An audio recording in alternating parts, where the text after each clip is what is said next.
సంఘంగా అవయవంగా రెండు రకాలైన పనులు ఉన్నాయి. ఒకటి ఏంటంటే, అంటే మనం వస్తాం మళ్ళీ అక్కడికి, కానీ మళ్ళీ మీకు అక్కడికి వచ్చినప్పుడు మళ్ళీ జ్ఞాపకం చేస్తాం. ఒకటోది ఏం పని?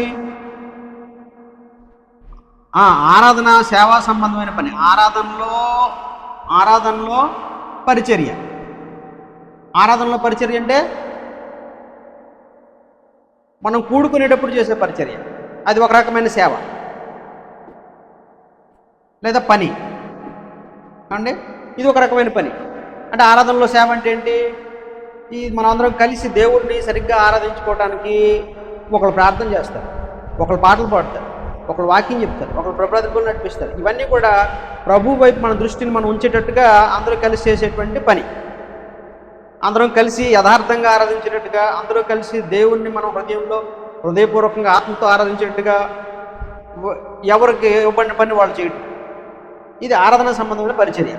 రెండవది ఏంటి అంటే, మనకి పాత నిబంధన కాలంలోని ఎవరుండేవారండి? లేవీయులు, ప్రధాన యాజకులు ఉండేవారు. యాజకులు ఏం చేసేవారు? దేవుడి సన్నిధిలో వాళ్ళు నిత్యం పరిచయం చేసేవారు. దూపం వేసేవాడు ఒక ఆయన, రొట్లు పెట్టేవాడు ఒక ఆయన, బరులు అర్పించేవాడు ఒక ఆయన. ఇవన్నీ కూడా సేవా కార్యక్రమాలు, పనులు.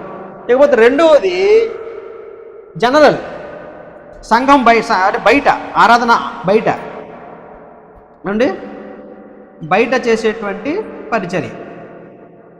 బయట అంటే అర్థం ఏంటి? లోపల అని కాదు, ఆరాధనకి బయట. ఆరాధన అయిపోయిన తర్వాత సాధారణమైనటువంటి పరిచర్య. సహోదరులకి ఆరాధనలో కాకుండా సహోదరులకి ఎవరికైనా బాగోలేకపోతే పరామర్శించు, సహోదరులు ఎవరైనా బలహీనలు ఉంటే బలపరచడం, ఇంట్లో వాళ్ళు ఎవరైనా రక్షణ పొందకపోతే వాళ్ళకి వాక్యం చెప్పి సహాయం చేయడం. ఇది బయట, సంఘంలో బయట, అంటే ఆరాధనకి బయట పరిచర్య. కాబట్టి ఈ పరిచర్యలో ఏం జరగాలంటే అవయవంగా ఒక్కొక్కరికి ఒక పని ఉంది.